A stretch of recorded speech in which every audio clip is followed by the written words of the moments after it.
अरे आशिका तो नाम तो होगा ना। मेरा आशिक का नाम? मेरा आशिक का नाम सुनना चाहते हो? और सुनना चाहता हूँ। अरे मेरा आशिक का नाम तो मानिक है। मानिक राव। मानिक राव से प्यार करती हो? हाँ मैं प्यार करती हूँ। और पीसा को भूल गई क्या? अरे वो तो मेरा गुजरा बहुत कौन था। राधा? हाँ जी। अरे इतना प्यार क्यों करती हो? क्योंकि वो भी मुझे प्यार करता है ना। भरोसा है? हद से भी ज्यादा। लेकिन एक ना एक दिन वो तुझे छोड़ के चला जाएगा। तब तो क्या करोगी? अगर मुझे छोड़ देगा ना तो मैं दूसरे लड़के से प्यार कर लूंगी। अगर दूसरा लड़का भी तुझे छोड़ के चला जाएगा तब तो क्या करोगी? दूसरा लड़का मुझे छोड़ देगा। अब तो मर ही जाओगी ना। क्यों? दूसरे लड़के से प्यार कर लूंगी। सारी ये तो लाइन मारने वाली है यार। अरे सच्चे बोला तूने। अरे दोस्तों, ऐसी बेवफा लड़की से प्यार मत करना। क्यों? क्योंकि लड़की अक्सर धोखा ही देती है। ओए, आजकल कभी लड़के कहाँ मारते? अरे तो धोखा मारने में बाजी मार जाते। अरे तूने कभी किसी लड़के से प्यार किया था? हाँ प्यार किया था। हाँ मैंने भी प्यार किया था। और वो लड़की कौन थी? वो लड़की इतनी सुंदर थी, इतनी सुंदर थी। कितनी? वो तुम ही तुम हो। सच्ची? सच में? झूठ बोल रहे? राधा, हाँ जी। हम भी तुम्हें बहुत मिस करते हैं। अच्छा। हम भी तुम्हें बहुत मिस करते हैं। हाँ जी। पर कब मिलते हैं? कब मिलते हैं? कब मिलते हैं? कब मिलते हैं? एक ब्रेक के बाद। तुम मेरे प्यारे दोस्तों, लाखों दिलों की धड़कन में वही गाना गूंज रहा है, वही गाना आ रहा है और वही गाने पे हमारे संगीत मास्टर अविनाश और अरविंद भाई की म्यूजिक पर डांस लेकर आ रहे हैं हमारी मिस राधा, मिस पिंकी कुमारी और नीलेश भाई की आवाज में वही न्यू सॉन्ग आ रहा है और गीत हमारे न्यू सॉन्ग का गीत तो बहुत काबिले बजाओ वही गाना आ रहा है। Radha Suresh photo studio Dhadgaon.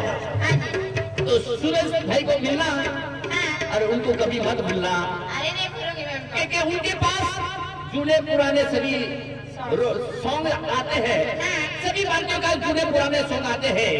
तो अभी अभी जो न्यू सॉन्ग आ रहा है तो बहुत काबिले बजावा वही गाना जरा दबा के बनता है। अच्छा ये राजा मालूम ना सुनील चौधरी है जरा बनने दिनेश बती है जरा बनने आने गणेश नाइक है तरण मानने तो बहुत तबले बजे हम फिर फिर नचा है अपना का तेरी गांव में रहा है अन गणेश तरण मानने है का आज एक दिन कर रहा है सिर्फ तुले रात का दिन कर दादा तुले रात आज एक गौर माला पुरुषन है और मनोज है बेनु बाबू ते भी है का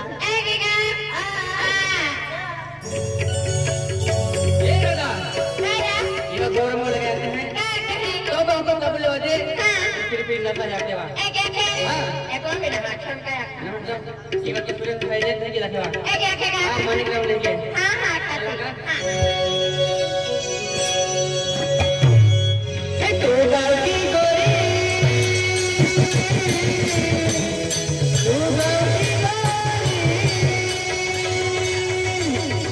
तो गाड़ी गोरी है जहां की नजरवाली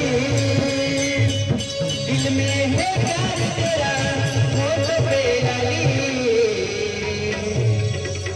तो बहको तबले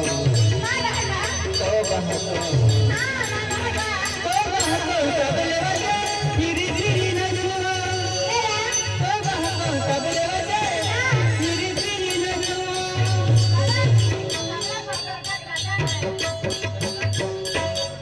तो गाड़ी गोरी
तो